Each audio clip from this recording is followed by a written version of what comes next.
Before I put the front fascia on the car here, I just wanted to take a quick walk around, take a look at how all this stuff fits together. Here's the Judson Supercharger with its little 50s vintage Holley carburetor.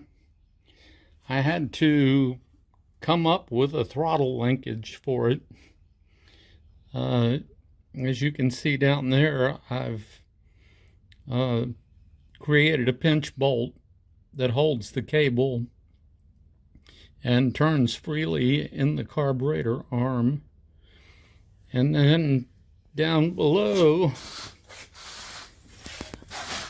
I have added return springs, and I'm still working on the exact design of these. As you can see, they're attached to the frame rail through some wire. Not the ideal situation. I put 2 springs on there because I really don't want there to be any reasonable chance of the spring breaking and this thing running away with the supercharger on it. So I'm hoping the dual springs will eliminate any risk of that. There's the headers.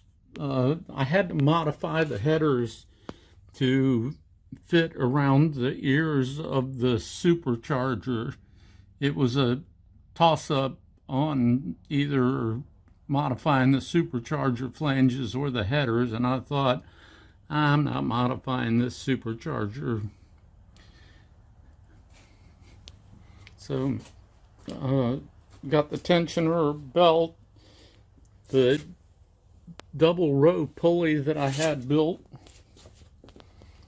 to drive the compressor supercharger. I relocated my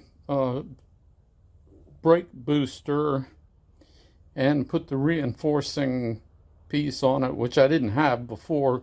Plus, I've redone all these brake lines in copper alloy. It's much more elegant than it used to be. I used to have a real snake's nest of brake pipes in here. I relocated the coil, which used to sit down in here where the brake booster now sits. The brake booster just clears the distributor. I did a test fit and made sure that I can actually pull the distributor cap off of there. I'm still not absolutely sure I could pull the distributor out with the booster in place, but I think I can. I have no plans to take the distributor out anytime soon. Got a nice engine steady bar on here that I got from ESM,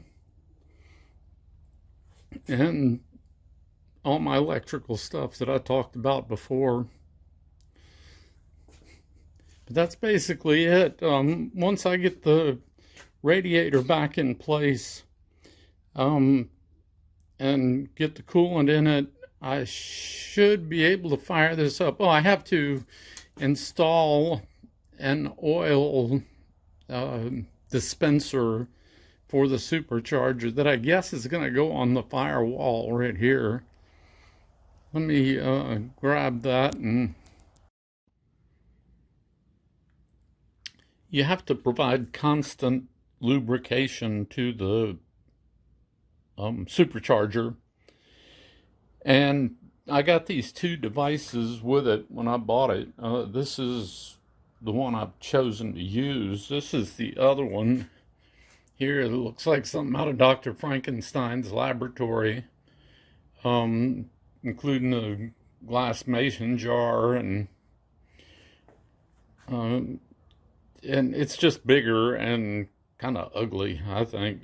This one looks pretty sharp and is simpler. It's got a port on top to fill it, and I'm just going to bolt it up to the fender here. I originally thought about putting it on the firewall, but this seems like a pretty good location for it, clear of everything. So that's what I'm going to do.